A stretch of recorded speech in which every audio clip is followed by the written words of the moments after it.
Om Shri Sai Ram. Ramakatha Rasavahini by Bhagavan Shri Sathya Sai Baba. Chapter 17. The Brothers Meet. Bharat and Shatrugana went straight to the place where the ministers, the royal preceptor, and the leading citizens of the capital had assembled. All of them were awaiting their arrival, anxious to know what they had resolved upon, and silently expectant to listen attentively to what they were about to tell them. Meanwhile, Bharat fell at the feet of the preceptor and declared, "Divine Master, I am telling you my honest intention. Please believe my sincerity, for I am not hiding anything. I am opening my heart without any reservations. The effect is harder than the cause.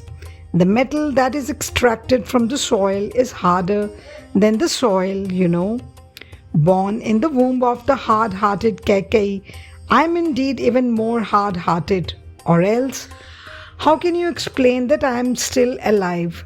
Despite the fact that Rama is far away from me, Kaikeyi has transferred Sita and Lakshmana into the forest. She has sent her husband into heaven, plunged the subjects of this vast empire in sorrow and anxiety, and brought eternal infamy on her son. And you are now demanding that I should rule over the empire and cover myself with lasting disgrace? I am not in the least happy over this. I do not deserve this at all. Will not people laugh at me in scorn if I sit on the lion throne as Lord Ruler when Rama is moving about in the jungle? My reign will bring only harm to the people, for my accession itself will be immortal and unrighteous. And who will deign to honor an usurper and obey his commands? I cannot punish the unrighteous and the immoral. With what face can I correct wrongdoers when I myself have done mountains of wrong in ascending the throne that is not rightfully mine? People would certainly point the accusing finger at me when opportunity arises, though they may keep quiet for some time for fear of the reprisals that I might inflict using my authority. The evil design of my mother has now become transformed into an agonizing headache for me. I cannot wait even a single moment here without seeing Sita and Rama. I am only communicating to you my terrible anguish. Only the sight of Rama can cool my heart and cure my agony. No words of consolation or explanation can bring me solace in my grievous plight. I have obtained permission from Kaushalya and Sumitra. I have decided to proceed at dawn tomorrow to the place where Rama is at present. My sins, however plentiful they might be, will be reduced to ashes the moment the eyes of Rama fall on me. Even if Rama does not speak to me, I shall be happy taking his darshan, always hiding behind some tree and following him at a distance, delighted at the chance. Elders who have gathered here, pray for me, bless me that I may progress as a result of the darshan of Rama. Ministers, give me permission to go to the presence of Rama. I am the slave of Lord Rama. He is the Lord for all of us." In that assembly, not one among the ministers, the feudatories, and the leaders of the people could raise his voice in reply. They realized the depth of Bharata's remorse. They understood that Bharat had an unsullied heart and that he was refusing to be bound by the coils of the conspiracy his mother wound round him. The chief of the elders of the city rose from his seat and said, "Lord, we too shall come with you. We too find separation from Rama an insufferable agony. We do not care what happens to our lives after we get one chance to have his darshan." He asked for his permission. he asked for this permission on behalf of everyone gathered there. Others too responded to the suggestion wholeheartedly and came forward with prayers that they too be taken to Rama. Within minutes, the news spread into every nook and corner of the vast city, and men, women, children, young and old got ready to start. Who can dissuade whom? There was no one that day among the huge population of Ayodhya so cruel as to prevent others from proceeding to Rama for his darshan. The mothers, Kaushalya and Sumitra, too set out on the journey with their maids. Meanwhile, Kaikeyi, overcome with repentance for her errors and her sins, communicated with Kaushalya and prayed that she too might be allowed to accompany the queens. She pleaded that she might be permitted to pray for pardon and join the others in their attempts to persuade Rama to return to Ayodhya. Kaushalya, who had a pure, unblemished heart, did not entertain the least doubt or deviation from right consciousness. She sent word that Kaikeyi could certainly join her. Bharata was informed that the entire city was on the move. He informed the minister that at least a few had to stay behind in order to guard the city without leaving it helpless. So, some were left behind. Vehicles were made ready before every house during the night itself, so that the inmates might join the track during the early hours. Practically everything on wheels was commandeered for the purpose. Food and drink for the entire mass of people were duly arranged. Like Chakravaka births, the men and women of Ayodhya waited the heralding of the dawn so that they might journey towards their dearly beloved Lord. It was a night of ecstatic anticipation for the citizens. They spent it in contemplating on the darshan that awaited them. The army, with the entire force of chariotry, elephantry, cavalry and infantry, got ready to march. Vedic scholars were directed by the minister that they had to keep on reciting the auspicious hymns. They had also to take with them the ceremonial requisites for the ritual worship of fire. Right on time, according to the calculations of the astrologers, the leading chariot for Bharat and Shatrugana, and next in order, the palanquin for Queen Kaushalya, were brought before the palace. Bharat ordered that everyone must occupy the chariot or vehicle allotted, and allowing his chariot to move on with no one in it, Bharat and Shatrughan walked on by its side barefooted. People thought that they might walk in that manner only for some time, for some short distance, but they found that Bharat was in no mood to get into the chariot, however long the distance to be covered. Kaushalya could not tolerate this. She said, "Son, I cannot suffer the sight of your walking. Sit in the chariot at least for some time." At this, Bharata replied, "Mother, this is only to make amends for the sins I am burdened with. Do I suffer now while walking on the road at least a fraction of what Rama and Sita are suffering in the forest while they walk barefoot? When they are walking barefoot, it is highly wrong for me, their servant, to ride in a chariot. Pardon me for disobeying your command. Permit me to walk as I am doing now." Meanwhile, the royal preceptor Vashishta and his consort Arunadhiti, who were seated in the preceding chariot, stopped their vehicle, and witnessing the determination of Bharat, they prayed to Bharat at least to sit in their chariot and act as their charioteer. But Bharata was adamant. He said, "I am the servant of Rama and I am bound only to his chariot. Until I get the precious chance to act as his charioteer, I shall not ride in any chariot, nor hold the reins of any other steed. This is my vow." Vashishta desisted from any further persuasion. He was genuinely delighted at the love and reverence that Bharat bore towards Rama. They reached the bank of the river Tamasa at nightfall on the first day. The next day they reached the bank of the Gomati. The Tamasa is a tributary of the Gogra river, while the Gomati is a tributary of the Ganga.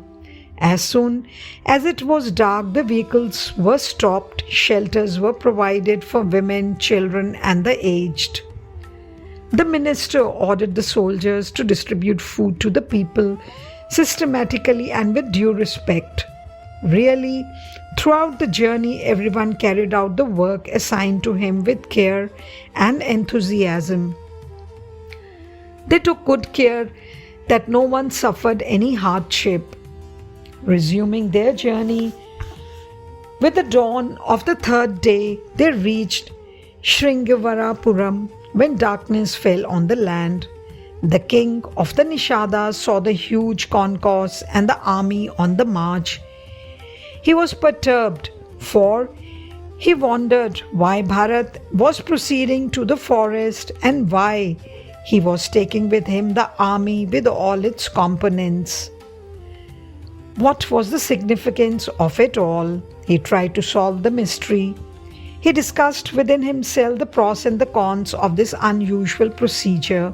He argued within himself, when the tree is poisonous, its fruit too is bound to be poisonous. He tried his best to foil the plans of Bharat. He directed his men to keep every boat sunk in the depths of the Ganga and to deprive the prince of all the means of crossing the river. He ordered that they should prevent the concourse from crossing over to the other bank even at the cost of their lives.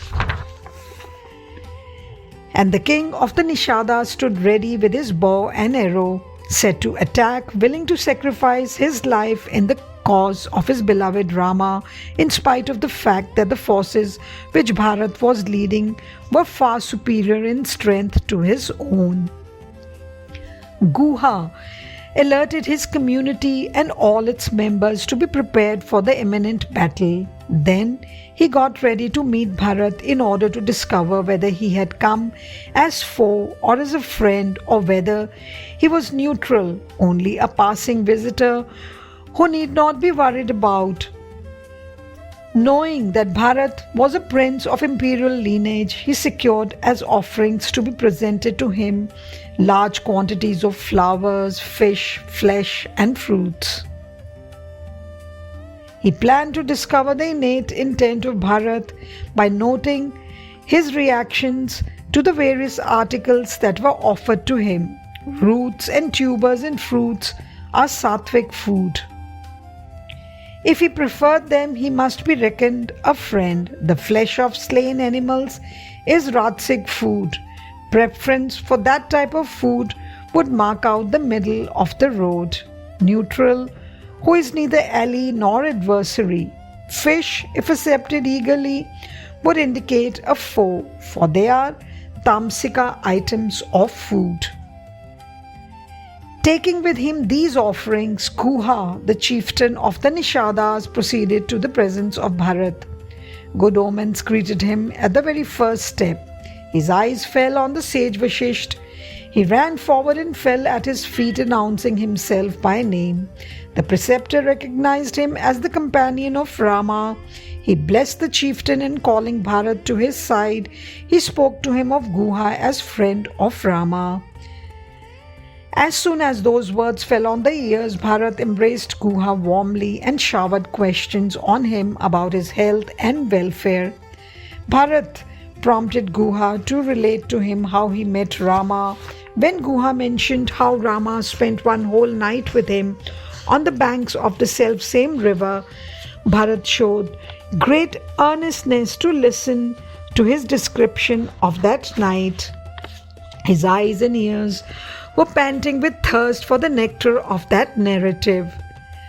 The chieftain of the Nishadas was all praise and adoration for Rama. He showed him the thatched hut he had prepared so that Rama, Sita and Lakshmana could rest for a while. He told him of the conversation he had with Lakshmana during the night. On hearing all this, Bharat and Shatrugana could not stop the stream of tears flowing down their cheeks. They could not suppress the surging waves of sorrow. Watching them, Guha was convinced that they had genuinely brotherly feelings towards Rama and that there was no trace of hostility in them. He was struck by their devotion and the sincerity of their dedication.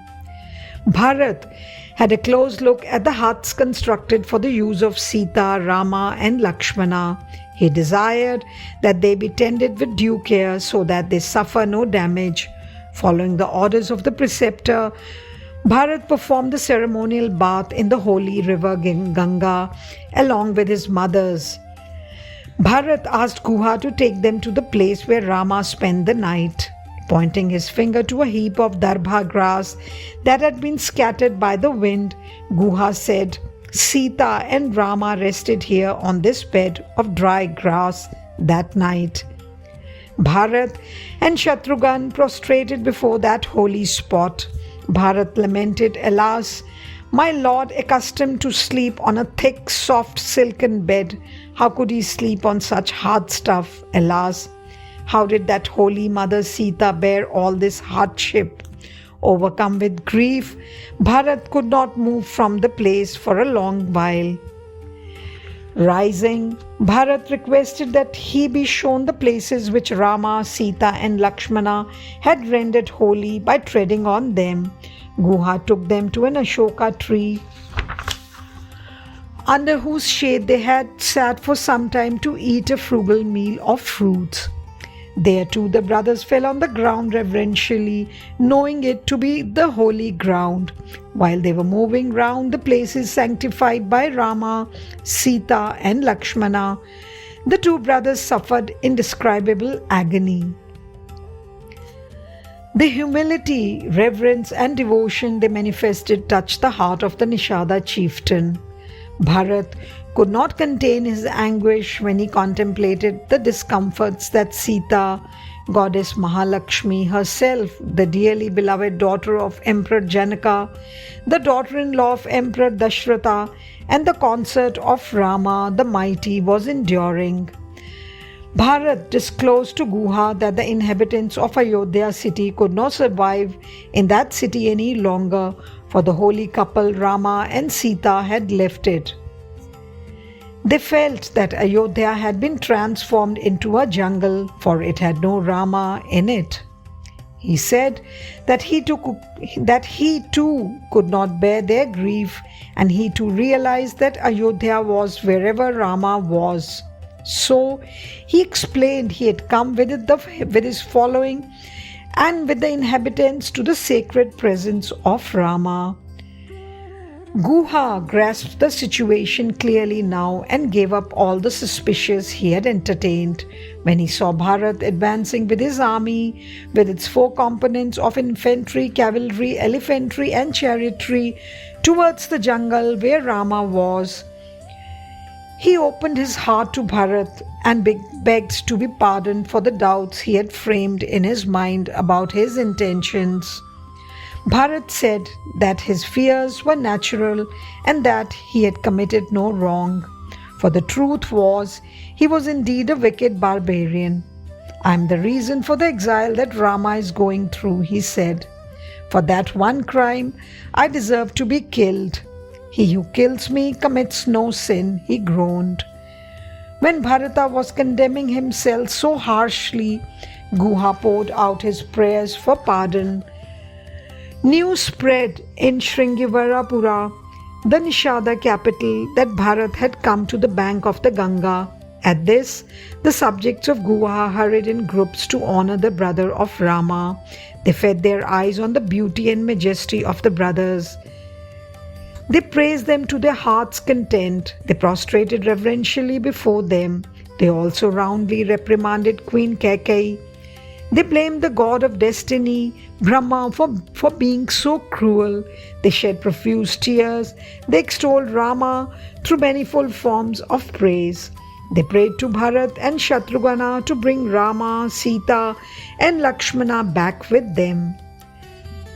Bharat was struck dumb at this demonstration of extreme agony at separation from Rama.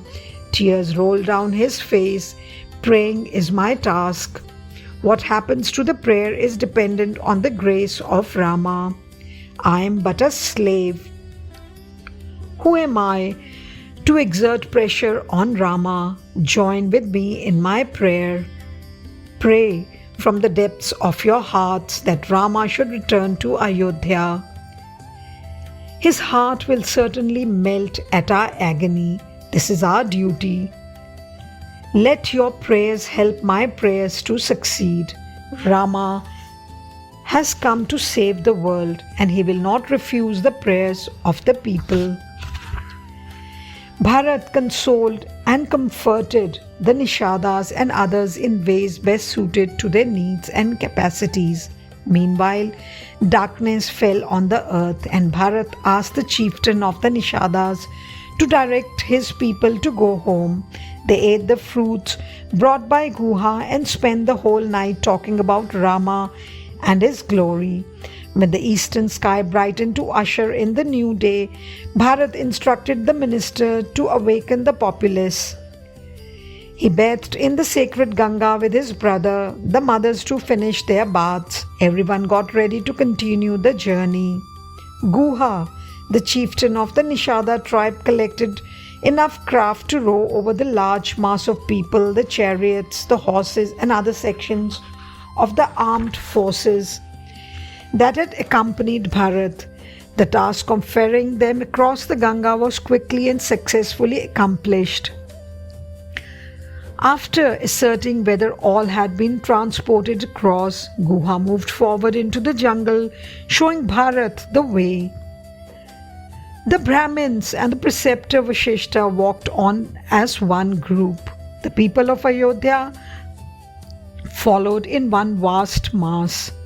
Units of the army followed behind. Journeying thus, Bharat reached the confluence of the rivers Ganga and Yamuna, the sacred Prayag, in the afternoon. Bharat had never walked so much on foot, and so his soles became sore and they hurt with a burning sensation. Yet he plodded on, for he felt his pain as recompense for the pain inflicted on Rama. He ignored it, for he was conscious only of the pain Rama was undergoing at that very moment. Prayag is known as Triveni, for the river Saraswati too enters the twin rivers at that holy place. Its sacredness is tripled thereby. They bathed at the famous confluence with due rites. The anchorites, hermits, celibates, sages, and monks of Prayag were delighted at the chance to fill their eyes with the sight of Bharat. They told among themselves, "Oh, he casts around him the same halo as Rama. In fact, the appearance is just the same." Everyone who looked at him could scarce indulge in a wink, lest the delight would be interrupted thereby. The inmates of the Bharadwaja ashram in Prayag learned of the coming of the brothers with the contingents of his armed forces, accompanied by their mothers and ministers. Sage Bharadwaja sent his disciples to Bharat and invited the party to visit the ashram. Interpreting the invitation as a command, Bharat and his entourage entered the ashram. The brothers prostrated before that monarch of the monastic orders.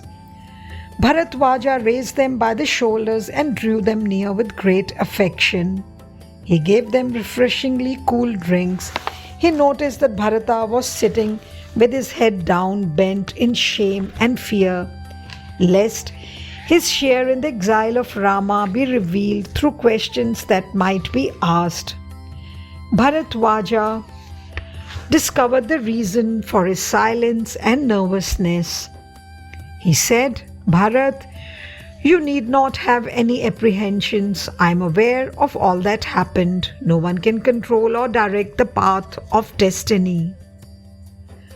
Why pine over the boons that your mother demanded? No trace of wrong can be attributed to her for this.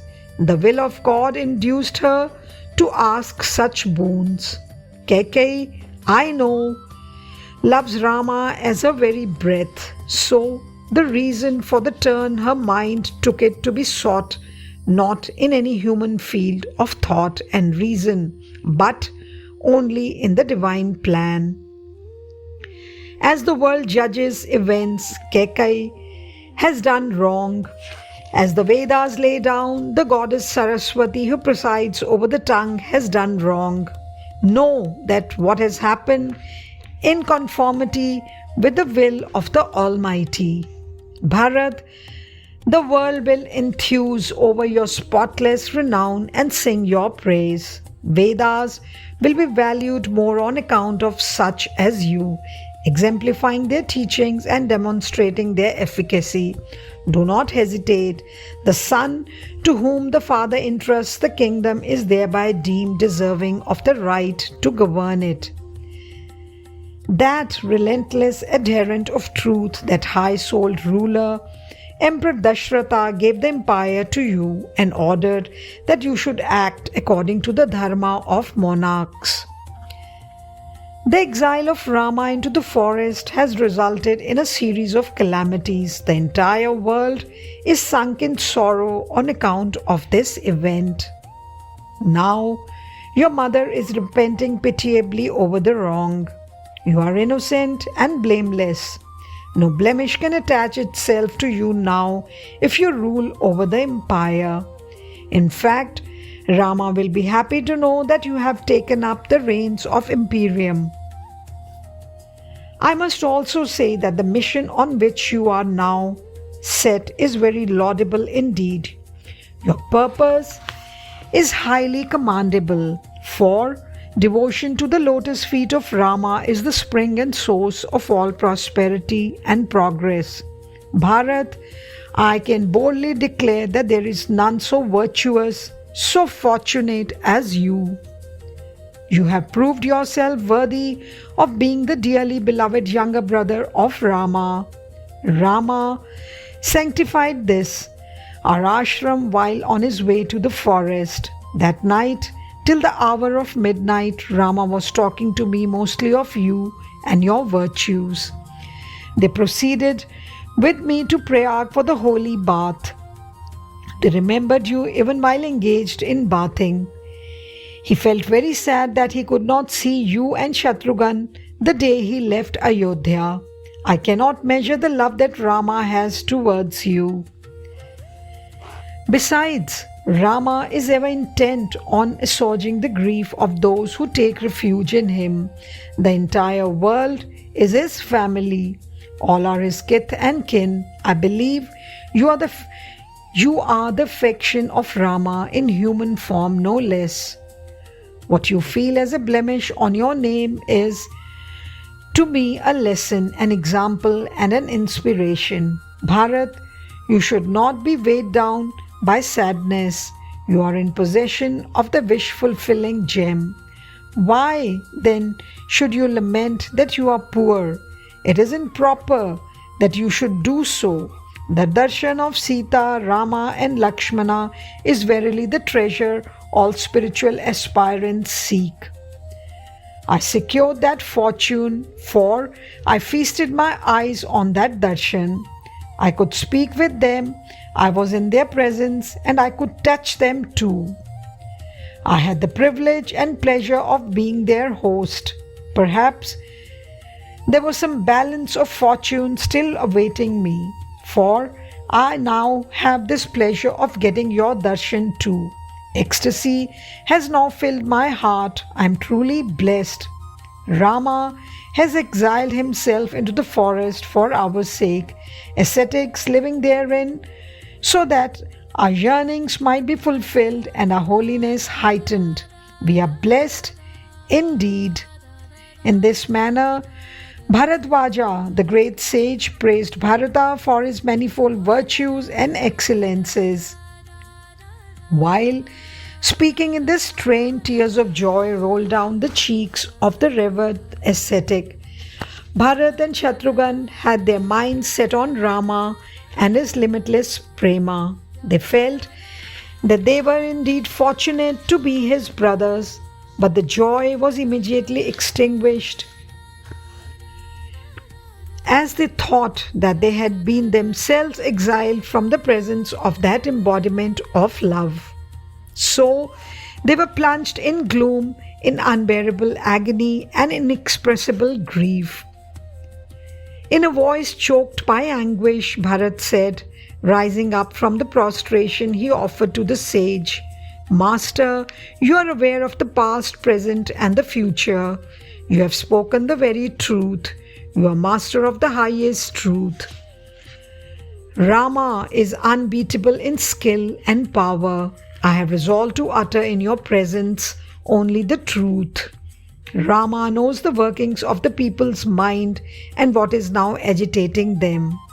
I have at present no grief over the wrong committed by my mother. I have no fear that the people would blame me for the tragedy that has befallen them.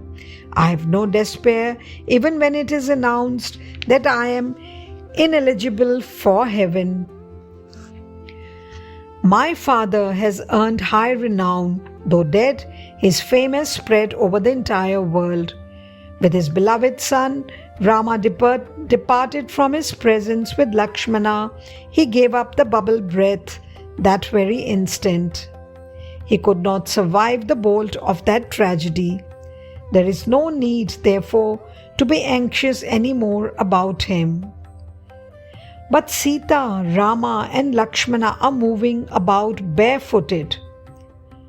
Donning the robes of ascetics, they sit on mats of kusha grass.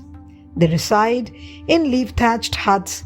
They are fried by the sun, soaked by rain. They shiver in the cold and bear its pangs. They are undergoing untold hardships in the forest, aren't they? Now tell me, am I not the sole cause for all these hardships? It is this sad fact that is eating me throughout all the hours of the day and night. Food refuses to enter my stomach. Sleep refuses to close the lids of my eyes. This crookedness of my mother's mind has become a dagger sticking in my heart. The stratagem she devised for my installation on the throne has turned into a trap to ruin me. The agony that is gnawing me from within cannot be appeased, whatever is done. Nothing can cure it.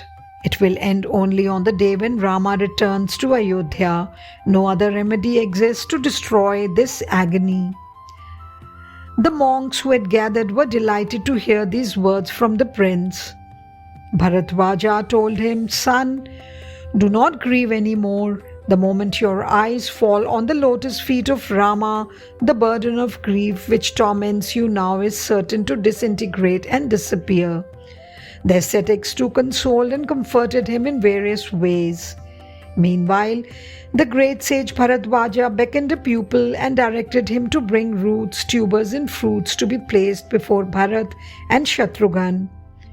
He also ordered his pupil to arrange for the supply of food to the aides, the ministers and courtiers and the citizens of Ayodhya, all of whom had borne uncomplainingly many hardships on the way in their eagerness to have the darshan of Ram, and who were afflicted in mind by the agony of separation from their beloved Lord. Complying with that order more reverentially, the pupil quickly offered plentiful repast to everyone who had come as guests. For the princes, Bharat and Shatrughan, their families, the ministers and courtiers, the pandits and the Brahmins' hospitality was arranged on an elaborate festive scale. Everything was produced plentifully and perfectly through the ascetic's mysterious willpower itself. Bharat was filled with wonder, but it must be said that not only the two brothers but the entire gathering from Ayodhya looked upon the pomp and profusion as mere trash. They were not charmed in the least. The scents, the bouquet of fragrant flowers, the juicy fruits, and the attractive tasty dishes struck them with awe. The two resplendent seats specially set up for Bharat and Shatrugana defied all description. When all was ready, the sage invited everyone inside the specially erected hall where they were to partake of the banquet. They entered that marvel of beauty. The royal preceptor and his consort were led to high seats reserved for them. The queens too entered the place covered and cordoned off for their sake, and bending under the weight of sorrow, they too complied with the command of the sage. At this time, the bright-faced disciples of the sage brought in the brothers Bharat and Shatrughan with all due honor. In accordance with the practice of that renowned hermitage, the young ascetics stood on both sides of the passage, waving yak-tail whisks and reciting scriptural hymns. They approached the magnificent seats set for them, but as soon as they came near, they bowed their heads and fell on the floor in respectful obeisance. They took the whisk from the hands of the pupils and started waving them reverentially, standing on each side of the lion thrones. They were adoring the thrones instead of sitting in them. All present were surprised at this gesture, this homage offered to the empty thrones.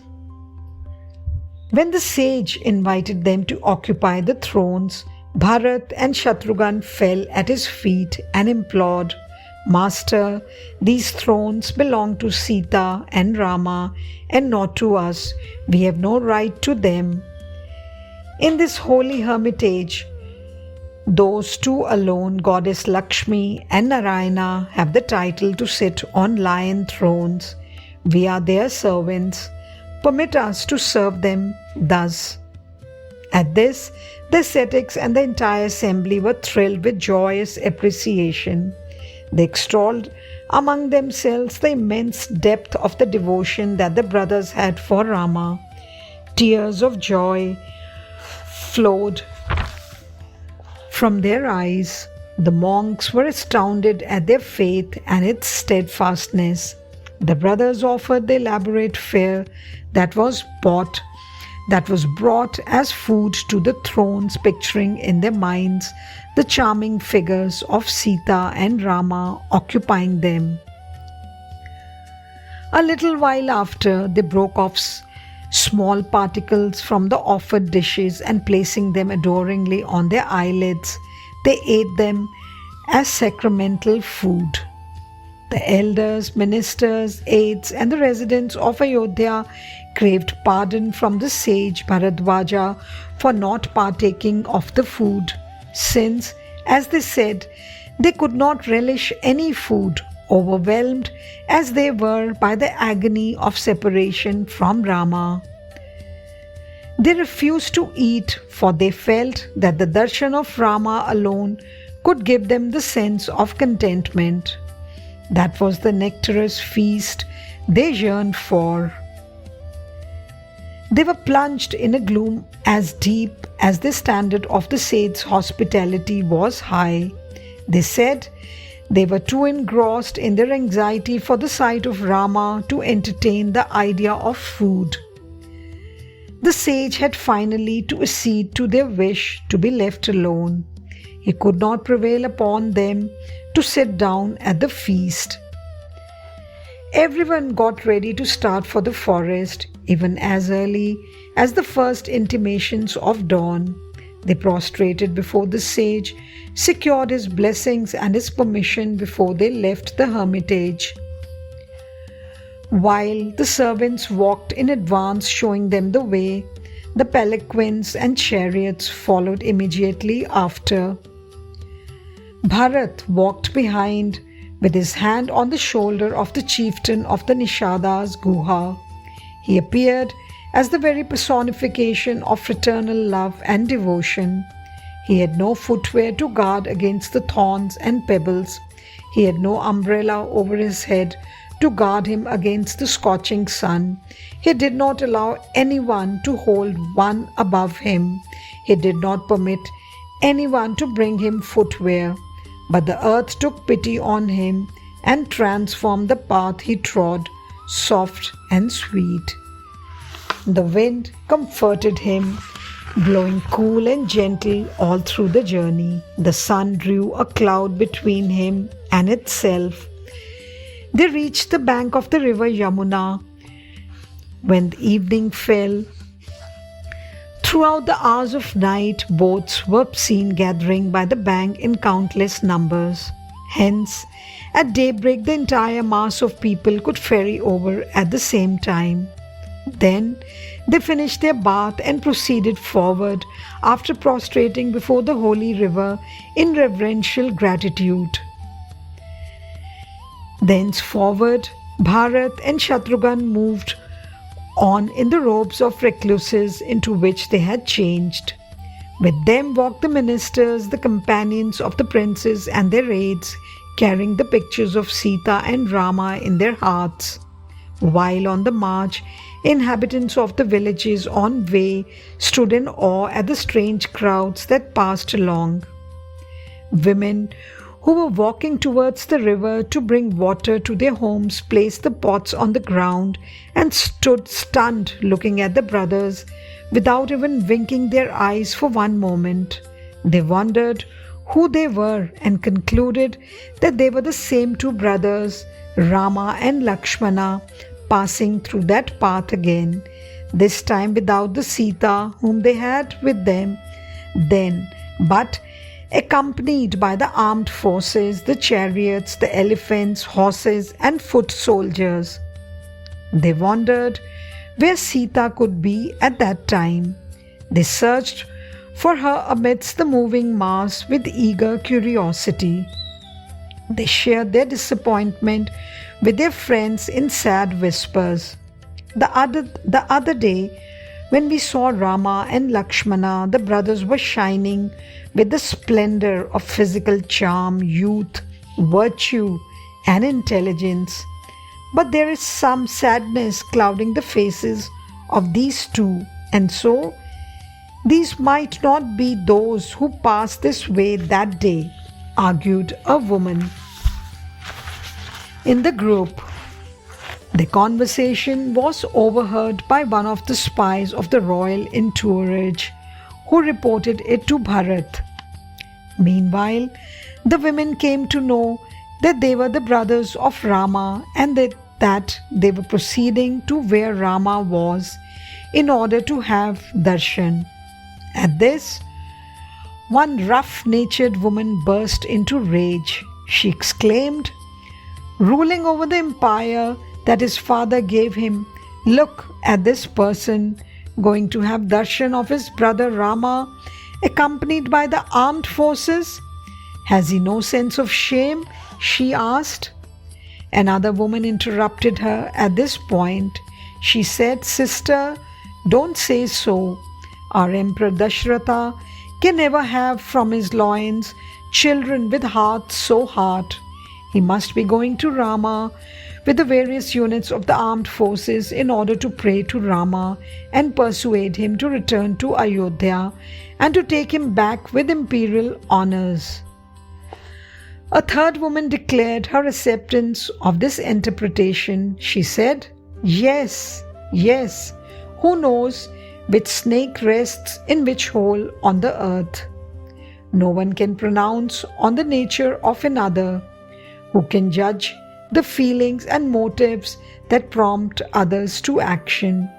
They may be of very high order for aught we know. But Rama is the firm adherent of truth. He will not return to Ayodhya until the full term of 14 years is spent in exile. Whoever might plead with him and pray to him. This is my belief. She expressed her noble sentiments in this manner. The spies duly reported the conversation of these village women to their master Bharat and to Shatrughan. They were delighted to know that those unsophisticated women from the rural regions had grasped the greatness of Rama to such an amazing extent. Thus, they walked along listening to the people's admiration for the virtues of Rama and for their own humility and fraternal devotion. They were every moment fixing their minds on Rama only. Many Brahmins, ascetics, monks, and other holy men were encountered by them as they walked on. They found that all whom they met were engaged in the pleasant task of extolling Rama and his virtues. On seeing them, Bharat prostrated before them and inquired where they were coming from. When the holy men struggled to master the surging waves of ecstasy and at last succeeded in discovering their voices in order to reply, Bharat watched them in eager expectancy.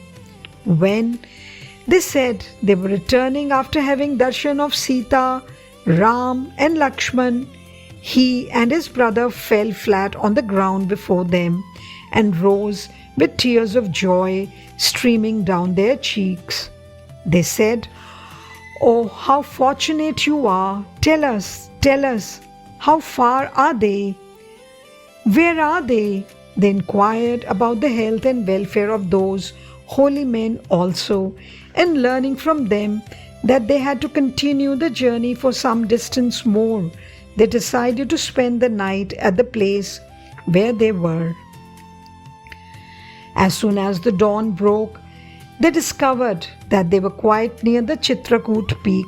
So, urged on by the yearning to meet Ram, Lakshman and Sita, the mother, they continued the journey with redoubled haste. By about noon, they could hear the murmur of the Mandakini river. They could see clearly the Chitrakoot peak. The moment their eyes discerned the peak, the citizens of Ayodhya and the two brothers prostrated on the ground in reverence. Rising, they walked forward with renewed vigor. Those who were too exhausted and had despaired of further exertion suddenly found that they had developed elephantine resource of energy. They walked fast without paying any attention to their physical condition. Those who bore the palanquins and trudged along on bleeding soles suddenly found reinforcements of strength by cheering Jai, Jai and reciting the name Rama, Rama while they hastened forward. Even before the hour of dawn that day, Rama had risen from sleep. He communicated to Sita that his father was coming into his consciousness more often than on other days. At this, Sita said, "Lord, you know that I do not get any dreams any day. But this night, I had a very wonderful dream. I can even say it wasn't really a dream. I dreamt that Bharat and Shatrughan had become frail and weak as a result of separation from you.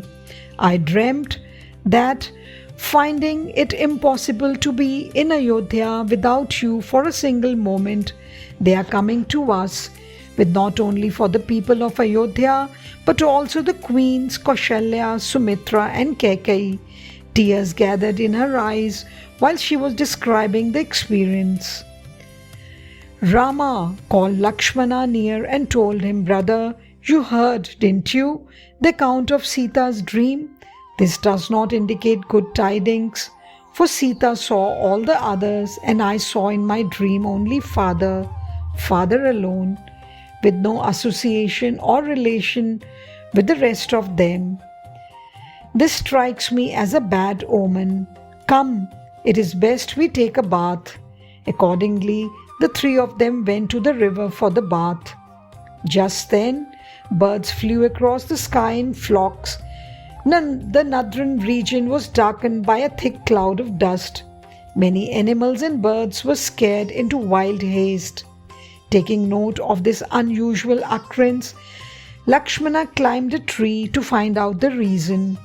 He saw an army on the move with infantry, cavalry, chariotry, and elephantry advancing to where they were. He inferred that a king was at their head. He informed Rama accordingly. Rama told him that it was the dream of Sita coming true. He advised that the best course could be to return quickly to the thatch, the Pranashala. Meanwhile, the Bhils, the Kiratas and other tribesmen of the jungle ran into the presence of Rama and gasped out the news that a regular military force was advancing towards the spot and that the chariot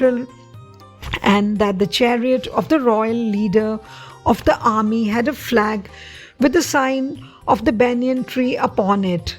Sita, Rama and Lakshmana were confirmed in their inference that it was no other than Bharat who was coming towards them. They had no more doubt on that point. By this time, Lakshmana started quacking with anger. When coming to have a darshan of Rama, why bring troops in full strength, he argued. That wild woman, his mother, must have advised him, and he seems to have accepted her wicked stratagem to attack the lonely and unarmed Rama in this jungle retreat and ensure that he does not return and reign, he surmised. Lakshmana was well-nigh consumed by the flames of anger that rose in him. His eyes were reduced to red-hot coals. His words became sharp as sword thrusts. Rama realized the change that had come over him. He said, Lakshmana, forbear. Don't be agitated. Be calm. Bharat is strong in virtue. His love is immeasurable. He adds luster to the royal line of Ikshvaku, like the lotus to the lake. It is not proper to cast aspersions on one so pure, so immaculate and holy. Thus, describing the exact nature of the motives and mind of Bharat, Rama succeeded in quietening Lakshmana's upsurge of anger. Very soon, Bharat himself sent word through some forest dwellers that he was seeking the darshan of Rama along with his brother Shatrughan and their attendants and followers. Rama felt glad when this happy news was brought to him. Like lakes in late autumn, his lotus eyes were filled with water. All this happened while Rama, Lakshmana and Sita were returning in haste to the thatch after their hurried bath. Bharat saw them when they reached the cottage of grass. He was torn by agony. He shouted distressingly. Rama, in extreme agony, he fell flat on the feet of Rama and sobbed aloud on the ground. Lakshmana saw the anguish Bharat experienced at the separation from them. He realized that his estimate of intentions was very wrong. He suffered terrible contrition within himself. His head was bent by the weight of sorrow. He shed profuse tears along with Bharat and Shatrughan. Rama raised his brothers from the ground and sought to calm their feelings and quieten their grief. Even while he was so engaged, the queens Kaushalya, Sumitra and Kaikeyi and the ministers, the royal preceptor Vashisht, the pandits and citizens, the members of the armed forces came near and were overcome by both grief and joy when they saw Rama. Their sorrow when they looked on Rama in hermit's robes by the side of the lowly hut could not be wiped out by the joy at setting their eyes on their dearly beloved prince. They wailed and wept, shedding tears of grief and gratitude. The cry, Ram, Ram, that rose from the torn heart sped over the vast expanse of earth and sky. Rama spoke to them soft and sweet and persuaded them to control their emotions. Then he walked towards the mothers but could not bear to look on that picture of misfortune and misery. He became aware of the calamity that had befallen, but he soon consoled and comforted himself. He drew Lakshmana near him and told him the fact. Feeling that it could be better that Lakshmana be informed more fully, he requested Sumantra, the loyal minister of the line, to relate to him the details and also the facts regarding administration of Ayodhya. At this, Sumantra fell down, unable to bear the burden of grief. Struggling to rise, he said amid sobs, "Lakshmana, where can we have Dashratha hereafter?" He was reduced to ashes by the flames of sorrow at being separated from Rama, Sita and you.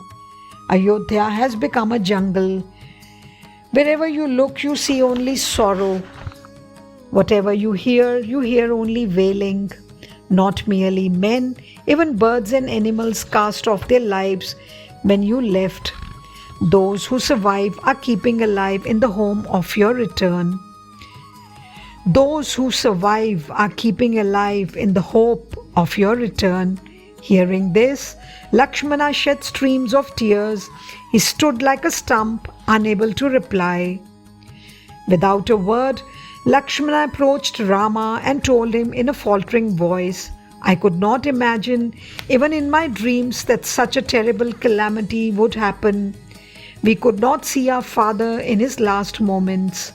Rama consoled him, saying that there was no profit in grieving over what has already come to pass. Physical bodies are as transient as bubbles in water. They are bound to burst and disappear.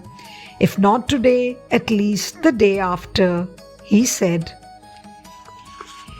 He gave expression to many a moral maxim until both the brothers went to the river to finish the bath ritually laid down when one hears of the death of those who are near of kin. Meanwhile, Sita went towards her mothers-in-law and touched their feet in great reverence. She also prostrated before the feet of the wife of the royal preceptor.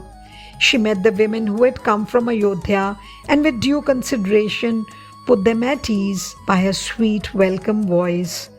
When their eyes fell upon Sita, the queens wept aloud.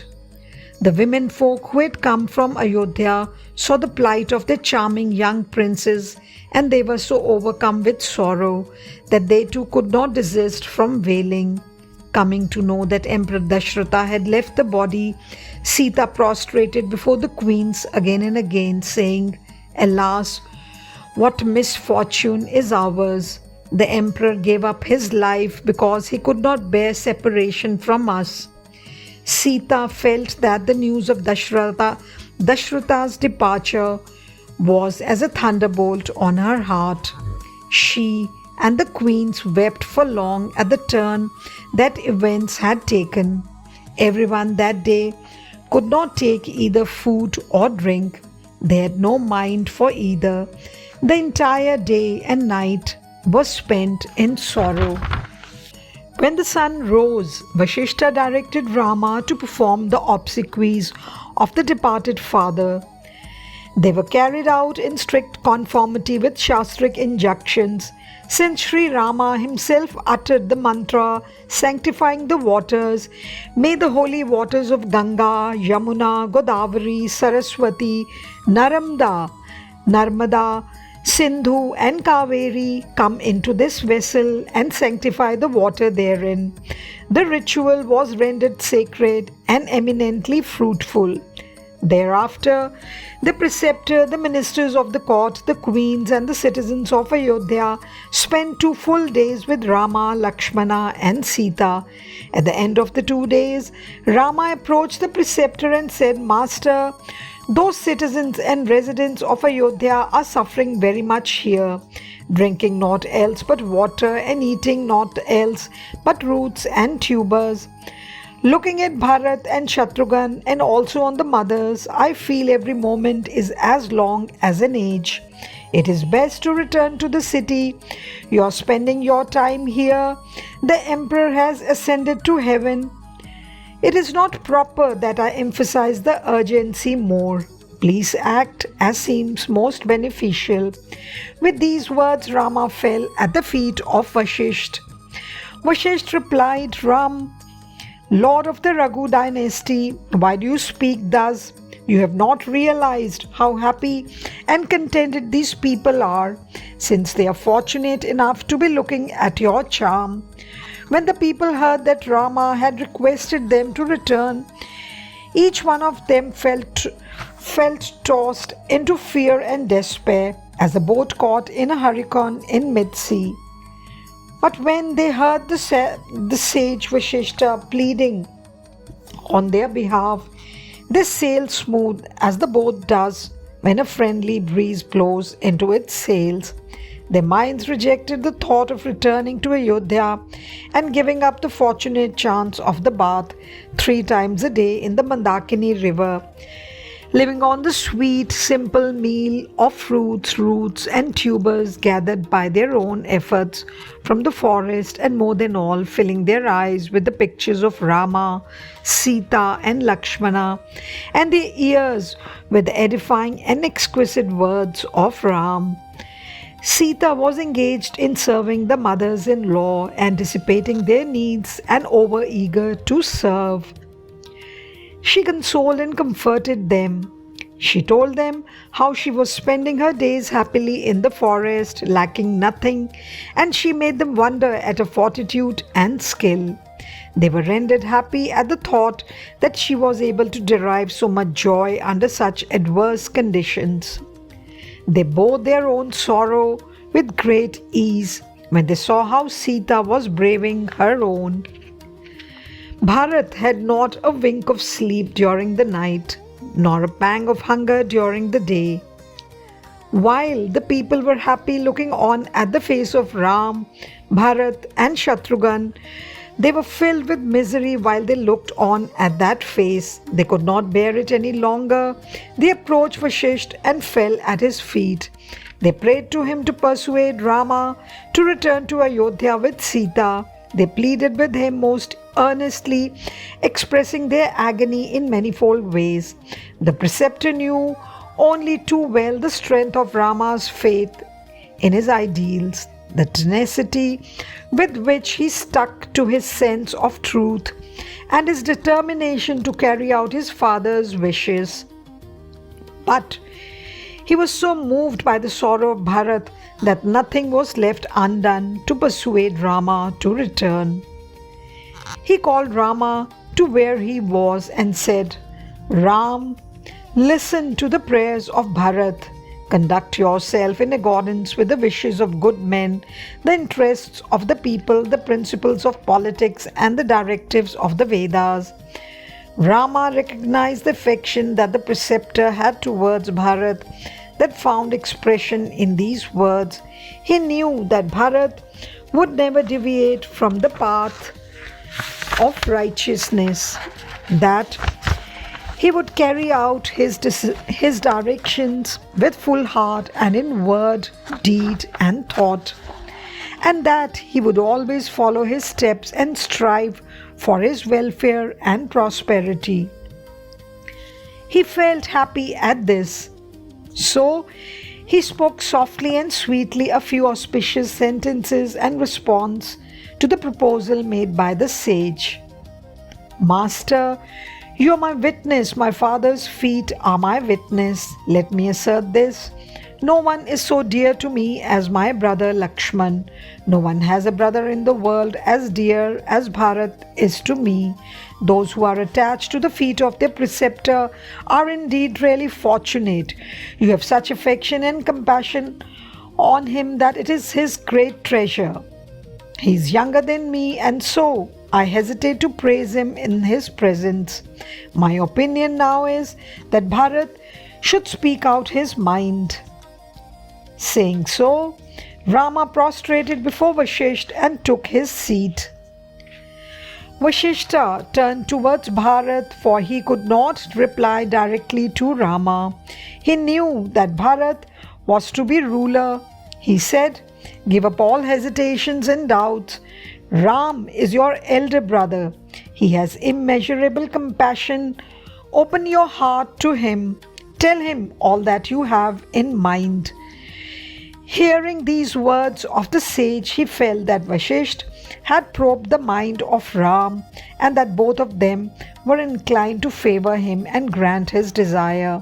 So he was glad at the turn of events. Bharat stood motionless before them. Tears flowed from his eyes, red and bright like lotus petals. The revered sage has told Rama all that has to be said. What remains for me to add it specially to the appeal he has made on my behalf? I know full well the nature of my Ram. He has no anger against even wrongdoers. He has unbounded affection for me. I cannot deny it. A sense of shame has made me silent while I stand before him, but my affection makes me delighted to look upon him. My eyes do not feel content, however long they fix their gaze on him. God could not tolerate my affection towards Ram. He could not bear to see so much love between brother and brother. So he designed this distress, devising my mother herself as the instrument to bring it about.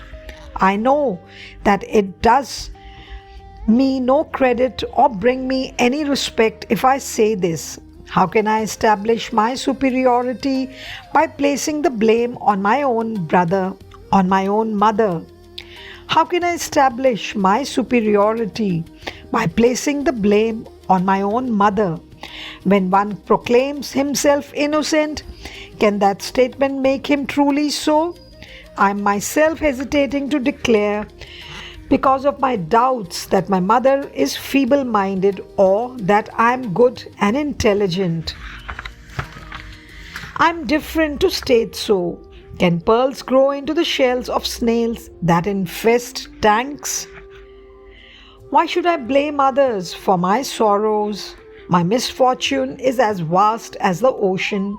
I know that all this tragedy has happened as a consequence of sins. I have been seeking a way of escaping from my grief through some means along any of the four quarters. I see now that there is one way out and only one. My preceptor is the great sage Vashisht. Sita and Ram are my sovereign rulers. Hence, I am certain all that will be well with me. Lord, I do not wish for anything else. Rama, grant but this one wish of your servant.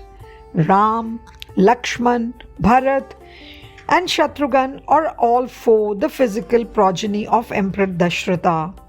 So, all four are equally bound to obey the commands of their father. The father has equal affection for all the sons, and there is no limitation or regulation that the commands of the father must be obeyed by this one son or that other son. You have borne the responsibility of obeying his commands thus far. Now it is our turn to bear the burden of exile. Sita, Ram, and Lakshmana must return to Ayodhya, and we too shall be in the forest as exiles until the sentence lapses. Confer on us this boon and bless us. Thus saying, Bharat fell at the feet of Rama. Listening to this prayer of Bharat, Vashishta shed tears of joy. Rama was not taken in by this argument. He said, Bharat, I feel that your line of thought is not as valid as you seem to think. It is not correct so to act.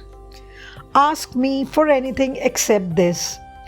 Bharat replied, In that case, brother, allow me and my brother to be with you here and serve you as Lakshmana has been doing. This will then be a holy satisfaction, holy life for us. Rama did not accept even this prayer. He said, Bharat, for me as well as you, the commands of the Father are unbreakable. We have to bow our heads in reverence before them and carry them out without the least murmur. The most appropriate action for us all is that I should follow the orders issued to me and that you should follow the orders issued to you. Let us not spend precious days in such purposeless talk and cause distress to the people who have come such long distances hoping against hope. Return to Ayodhya that has been allotted to you with them and rule them righteously. I shall carry out the task allotted to me and act righteously, guarding and fostering the forest realm assigned to me. Neither Bharat nor anyone else could meet this decisive statement of Rama with any counter-proposal or argument. They had to accept it as the right path to take. Bharat was overcome with grief. He lamented, "On whom else can God heap such unbearable agony than on me, who happens to be the son of a mother who felt that Rama, Sita and Lakshmana are her enemies? Yes, brother, I heard that you walked into the forest on barefoot with nothing to protect you from thorns and pebbles. The news wounded my mind like sharp spears, but yet I lived on. I am the cause of all this calamity, but as a sinner I am alive, or else I would have cast off my body long ago. My breath persisted in this body even when Guha suspected me of treachery against my brother and got ready to confront me in battle at the head of his forces. Alas, my heart is harder than diamond. That is the reason why it is not broken in spite of those blows. I am looking on calmly at the very tragedy of which I am the cause. Yet my life is so unfortunate that I am able to stand the thrust of so much sorrow. My mother has such dreadful poison in her that scorpions and serpents discard their proud possessions in sheer shame. Being the son of such a mother, how can God allow me to escape the consequences of my destiny? Bharat was indulging in such self-torture that the citizens, the queens, the sages and others who watched his grief, his penitence, his humility, his reverence and his fraternal affection were all stricken like lotus blooms fallen on ice. They reminded Bharat of many incidents from the Puranas so that he might recover from his depression. Then Rama addressed Bharat. He said, "Brother, why do you give yourself up to despair? Your sorrow is in vain. Destiny cannot be countermanded. At all times, everywhere, you will be honored by good and virtuous people. Those who ascribe crookedness to you will be miserable here and hereafter." And condemning one's mother, this crime will be committed only by those unfortunates who have not been trained either in the society of the virtuous or at the feet of preceptors. Bharat, your name will be remembered long, and those who bring it to their memory will be able by its unseen influence to discard their vices. You will be earning renown in this world and bliss in the next. The world will be sustained by your ideals and your rule. Bharat, both hatred and love cannot be suppressed and hidden in the heart. They need find expressions despite all attempts to keep them imprisoned in the heart. I know your nature very well. In order to uphold truth, the emperor let me go, and unable to bear the separation from me, whom he loved so much, he lost his very life. It is not right for a son like me or like you to dishonor the word of such a loving father. Therefore, do not hesitate further. Tell me what you have to say. Ask about the things that you desire to know and decide to shoulder the responsibilities imposed on you. That is the best cause for you. Rama spoke these words with great emphasis.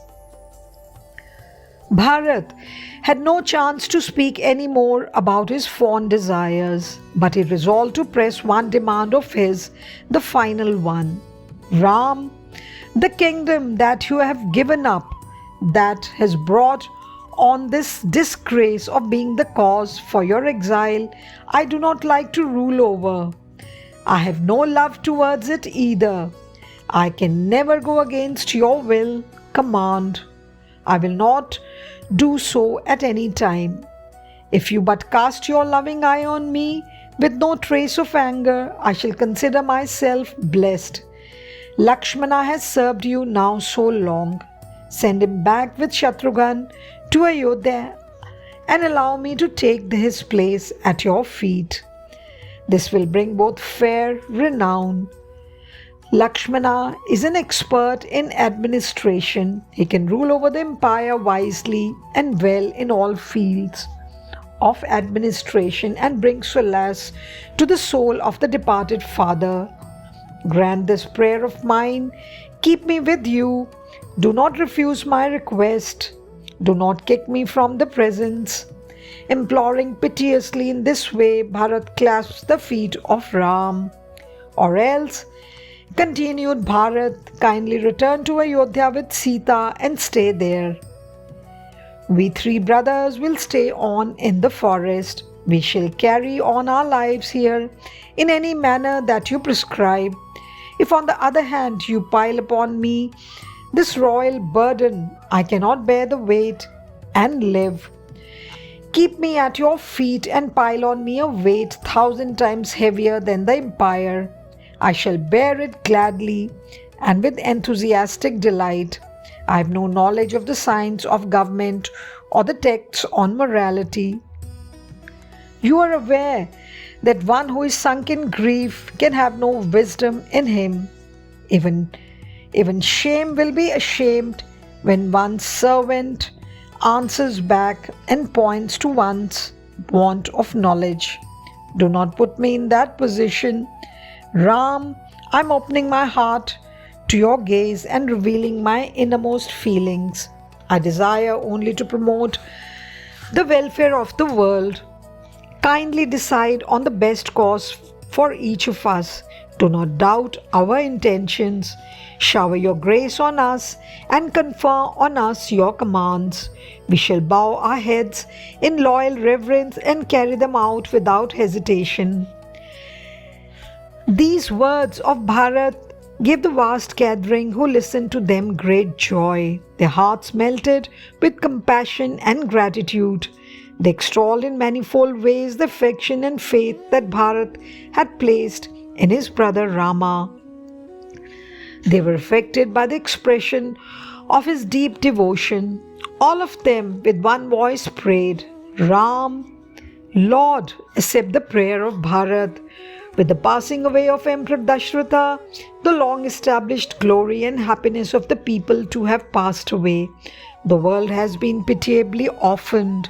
Ayodhya is wailing like a despairing waif. Like a chaste woman who has been deserted by her lord, she is lamenting her lot. Meanwhile, Kaikeyi, the forlorn queen, what shall we say about her? She was standing there, her heart gnawed by grief. She was anxious to discover how she could explain her wrongs. She tried her best to seek out Ram while he was alone, so that she could beg his pardon, but could not succeed. She was ashamed even to show her face to Ram. She wondered how she could ever subject Rama, whom she loved so dearly, to all the privations and travails she now witnessed. Rama was her very breath. Therefore, she felt sure that by herself she was never capable of inflicting harm on him. She guessed that it must be the influence of some evil power that had possessed her which brought about this sad series of events. But she said to herself that the world would never pardon her. However strongly she asserted that it was none of her doing. Torn by these doubts and misgivings, Keikei was powerless to move forward towards Rama to speak to him, nor could she walk away from him, for she was anxious to have the burden lifted from her heart. She stood there, weak and frail, fearful and faltering.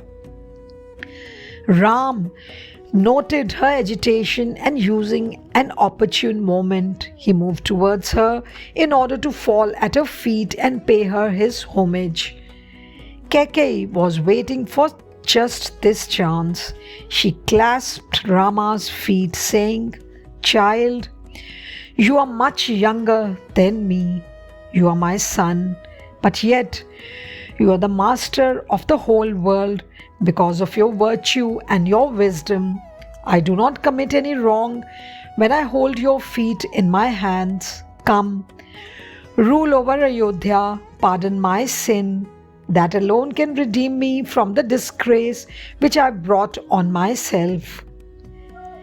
If that cannot be, keep Bharat in thy presence at thy feet. Bestow on me that boon. That will give me peace of mind as long as I live. I have no wish to live after the consummation of this wish of mine.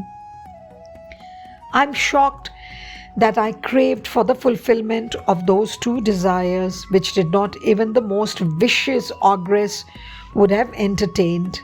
Did I ask for them while I was the daughter of the ruler of the Keikei kingdom? Or did I speak these words when I was possessed by some evil genius? Or I was under the poisonous influence of some evil star? I do not know, I cannot tell." She wept aloud in anguish, holding the hands of Ram fast in her clasp. Rama shed tears at her plight. He assuaged her by his soft and sweet words. He said, "Mother, you have done no wrong, not even the least bit. The human crowd is a pack of crows. They call loud and hoarse without any rule or reason. Men do not try to know the truth. In their ignorance, they blabber as the whim dictates. Those boons were not asked by you of your own free will, with full knowledge of the implications.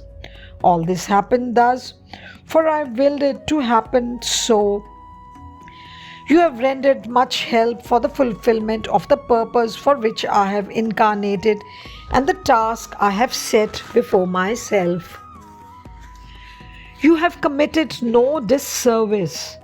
Mother, I am repenting very much for having made you plead with me so long instead of expressing at the very outset my gratitude for the help you have done for my plan of action. Do not grieve over what has happened.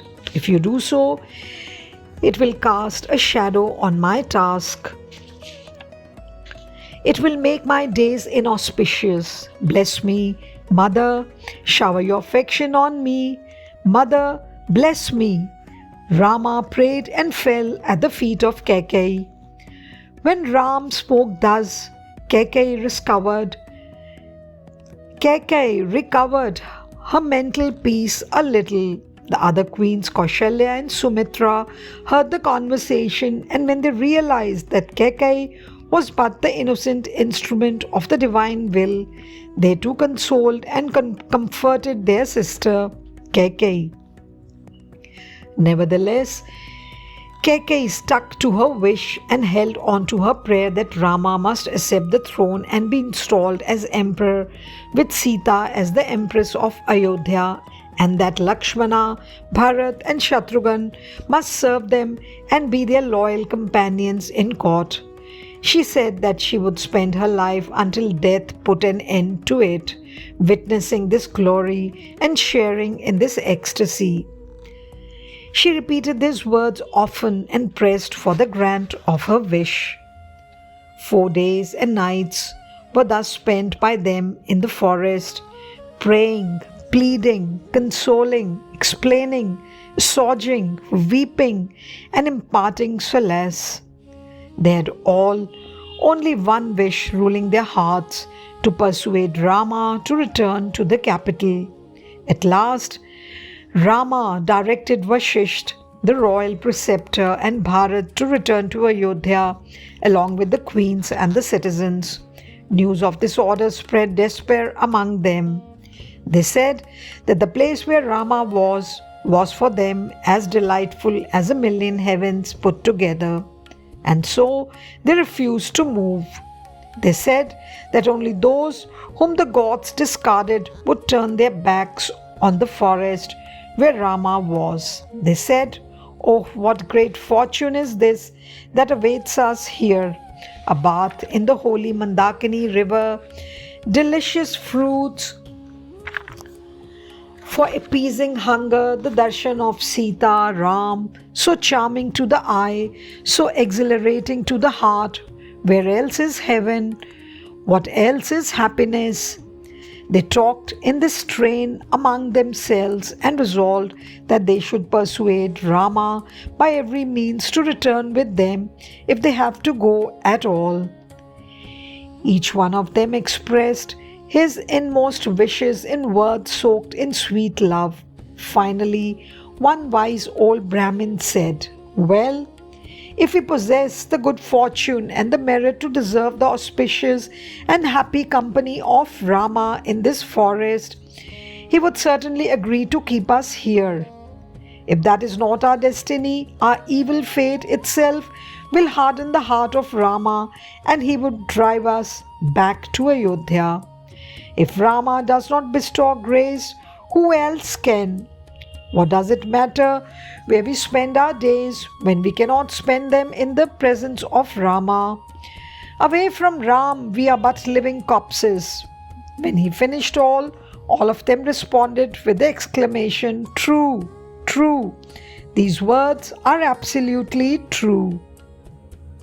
When Emperor Dashratha passed away, the family preceptor Vashisht had sent a message to Janak, and as soon as he received it, he and his queen Sunaina had come to Ayodhya for condoling the bereaved. They learned there about all developments. When Bharat arrived and decided to proceed to Chitrakoot along with the mothers, the royal preceptor and the leaders of the people, Janak and his queen also accompanied them.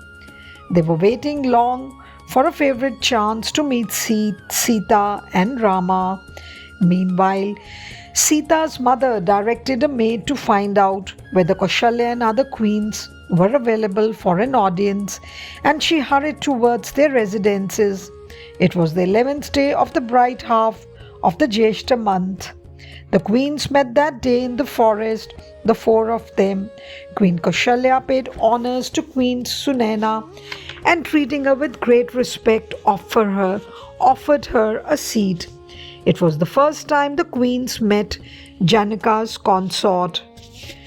As soon as Queen Sunaina saw the queens of Ayodhya, Kaushalya, Sumitra and Kaikeyi, she felt that even the hardest diamond would melt before their loving conversation, their tender manners and their compassionate comradeship. She found that their bodies had become emaciated and that their heads were bowed by sorrow. Their eyes were fixed on the ground below their feet. They were shedding streams of tears.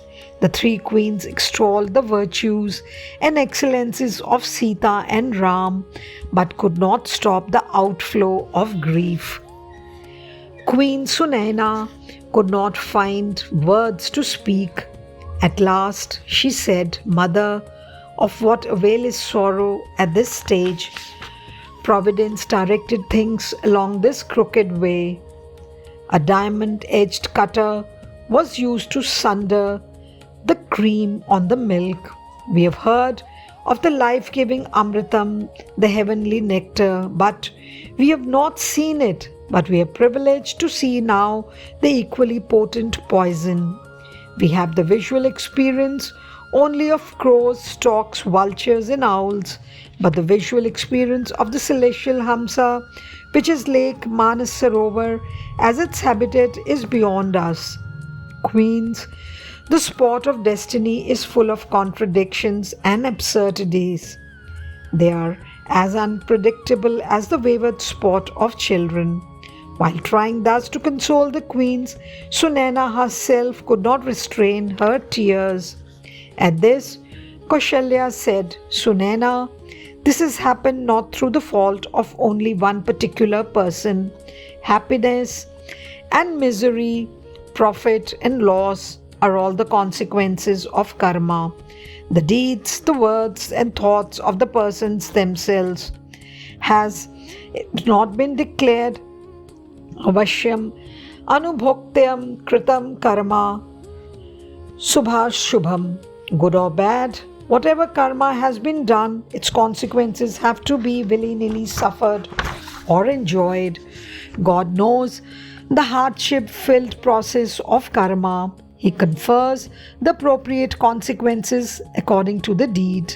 Each one carries on the head this divine command. O Queen, we are entangled in delusion and we yield in vain to grief. Why should the merit earned and stored by us in previous lives desert us when we grieve? Can this rule of cause and effect, holding sway over the world from before the beginning of world, be set aside for our sake? It is a mad hope. Kaushalya ended her attempt at consoling with many a sigh. When she finished, Queen Sunena spoke thus, Mothers, you are indeed highly fortunate, for Emperor Dashratha has a renown for holy merit that few rulers have. You are the consorts of such a noble person. You are the mothers of the very embodiment of Dharma, the very personification of love. Rama, whose heart embraces all beings in compassion, you have earned everlasting fame all over the world. What you said now is the ultimate truth. Happiness and misery are the two pots balanced on back and front by the rod to which they are tied and placed on the shoulder. Everyone has to carry both in equal measure. In case one has no misery, one cannot identify happiness, can he? Na sukha labhate sukham. From happiness, no happiness can ensue, isn't it? Kaushalya said amidst her sobs in a grief-stricken voice, if Sita, Rama and Lakshmana reside in the forest, many calamities will happen. I know that Bharat cannot survive separation from Ram. My agony is heightened when I see Bharat more than when I see Sita, Ram and Lakshman.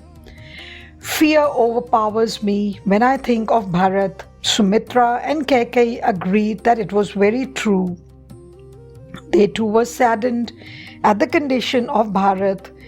Sumitra spoke next. She said, Mother, through your blessings and good wishes, our sons and daughters-in-law are as pure as the Ganga itself. Bharat had never so far asserted that he was the brother of Rama and claimed something from him. But now he is demanding that he should fulfill his wishes in a sattvika, highly righteous manner. Even the goddess of speech, Saraswati, will hesitate to accept the assignment of describing the virtues, the humility, the large-heartedness, the fraternal attachment, the steadfastness of that faith, the courage and the inflexibility of that courage that mark out Bharat as a great person. Can the ocean be measured by means of a snail shell? Bharat is at all times, under all conditions, the effulgent lamp of the royal line. Only people did not realize this until now. A gem has to be examined before its value can be determined. Gold has to be tested on the touchstone before its genuineness and fineness can be known. Let us not talk despairingly about him at this time. Our reason is now affected by sorrow and deluded by filial attachment. Sumitra wiped her tears as she concluded her wise words of consolation. Hearing her words, the queen of Mithila, Sunena, thought within herself, the queens of Ayodhya are really very great, one greater than the other in nobility. They do not praise their own children as mothers are prone to do. They extol the virtues of the sons of co-wives. This is quite against the nature of women as usually found in the world. How they are describing and appreciating sons born to the other wives of their husband. These queens who do not distinguish between their sons and the sons of the other queen are ideal housewives for the whole world. Ah, what large-heartedness, what purity and perfection in the feeling of love. Kaushalya mustered some little courage and addressed Sunena thus, Queen of Mithila, you are the consort of the ocean of wisdom. Emperor Janaka, who dare convey counsel to you, we prattle away in our ignorance. Yet, I pray you might tell the Emperor Janaka at the earliest, when he is in a mood to listen, these words of mine, namely, persuade Rama and make him agree to have Bharat for some time with him.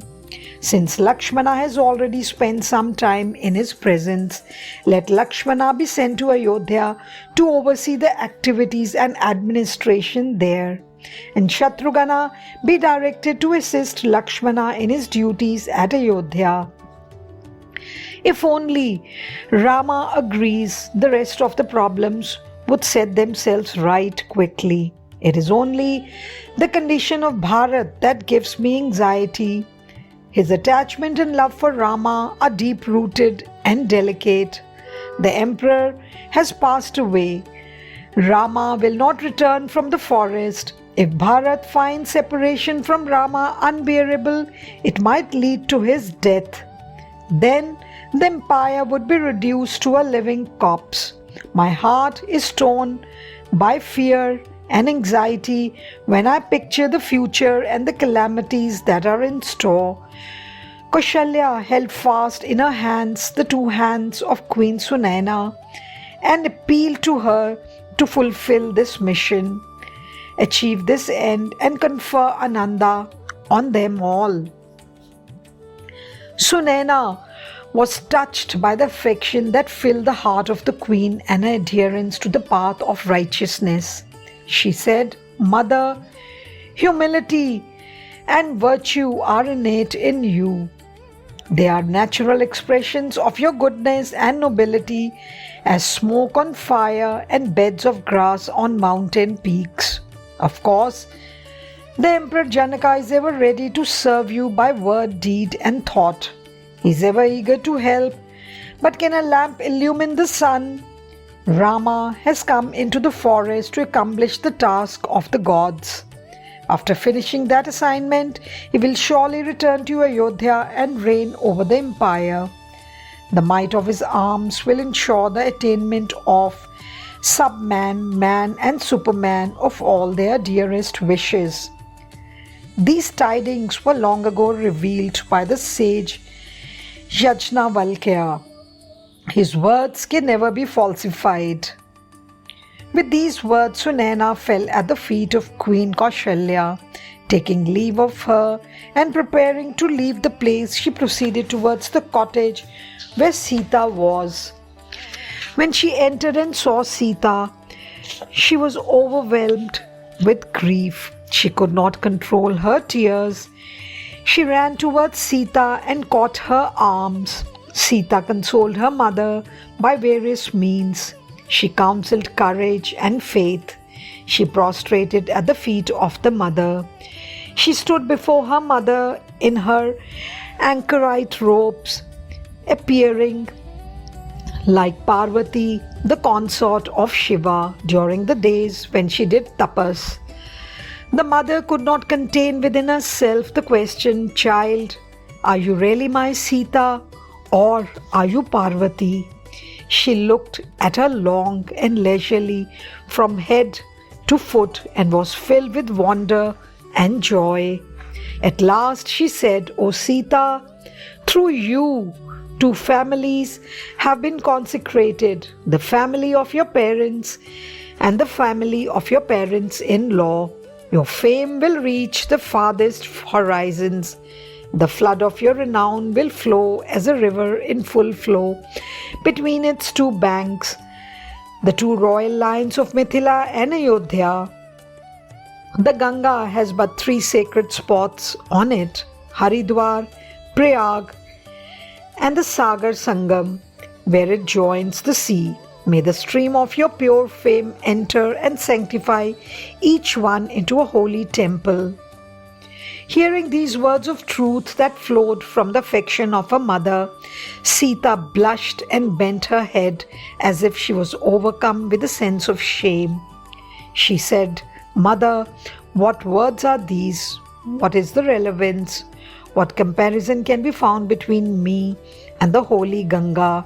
Saying this, she went through the gesture of prostration directed towards the Ganga with a prayer for pardon. Sunaina embraced her daughter and stroked her head in tender affection. "Sita, your virtues are examples for all women who are mistresses of families to follow and emulate." Sita intercepted her and said, "Mother, if I spend much time with you, the service of Rama might be delayed. Therefore, please permit me to go into his presence." The mother too realized that a desire lay in that direction, and so she felt that she should not be an obstacle in her way. She fondled and caressed Sita profusely and said at last, "Child, go and serve Ram as you wish." Sita fell at her feet and left the place for serving Ram. Sunaina pondered long over the reverential devotion that Sita had towards her husband and her other virtues. She never took her eyes off Sita until she disappeared from view. She stood at the same spot watching her and admiring her. She was awakened from the river by her maid, who came near her and said, "Mother, Sita has gone in. It is best we now return to our residence." Suddenly, Sunaina turned back, wiping the stream of tears from her eyes. Her unwilling steps took her to the cottage allotted to her. The sun set just at this time, so Ram and Lakshman, Bharat and Shatrughan proceeded to the river for evening sacraments like bath and ritual worship of the gods at dusk. The Pandits, the members of the Brahmin caste, the ministers and others also accompanied them. After finishing these, they partook of fruits and tubers and laid themselves to bed under trees allotted to each group. When dawn broke, after the morning sacraments were gone through, all of them gathered through the cottage of thatch where Rama was. Rama came out with a bewitching smile and passed through that thick crowd, inquiring of each lovingly about health and welfare. Bharat fell at the feet of Ram when he came near him. He said, "Lord, a desire has arisen in my heart. I am unable to express it before you on account of fear and shame." Ram stroked the head of his dear brother, saying as he did so, "Why do you hesitate to tell me? Come, tell me what it is."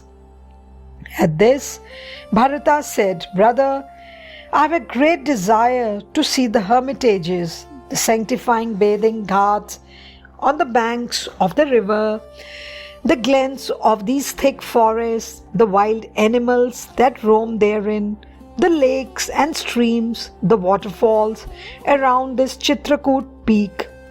They have all been rendered holy by the imprint of your lotus feet. The residents of Ayodhya are overpowered by the urge to see those meritorious spots."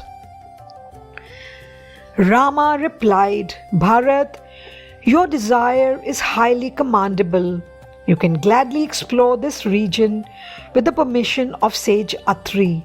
Hearing this, Bharat was very happy He fell at the feet of the sage as well as of Rama, and then proceeded to the interior of the forest, visiting on the way with Shatrughan and the people from Ayodhya many hermitages and other holy spots. On the way, he saw a well by the side of the mountain. It had in it holy waters from all the sacred rivers and lakes. Bharat sprinkled its waters reverentially on his head. He prostrated before that sacred seat of sacredness. He cleaned the water by removing with his own hands some dry leaves and dirt that had fallen on the water. It is this well that is honored even today as Bharat Kupa or Bharat's well all over the world. Jai Sai Ram. साईश्वराय विद्महे सत्यदेवाय धीमहि तन्नः सर्वप्रचोदयात्। ॐ साईश्वराय विद्महे सत्यदेवाय धीमहि तन्नः सर्वप्रचोदयात्। ॐ साईश्वराय विद्महे सत्यदेवाय धीमहि तन्नः सर्वप्रचोदयात्। ॐ